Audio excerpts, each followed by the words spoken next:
Let's talk about yellow nutsedge. So I know what I'm holding looks a lot like a grass, but it is actually a sedge.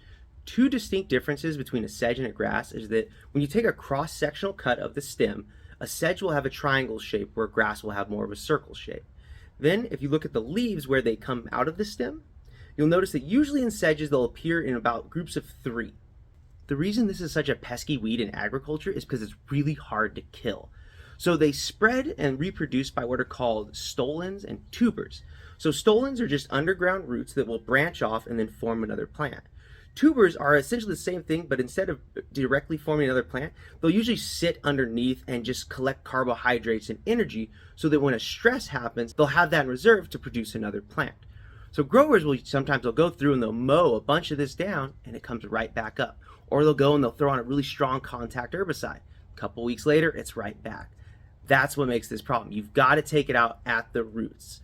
So the best thing for this is a really good systemic pesticide, but the problem is there's not a lot that work. And because of how prominent this is and how often that pesticide is used, they're naturally prone to gaining resistance fairly quick. And this is what makes chemical rotation key. But we'll talk about that in another video. Thank you very much.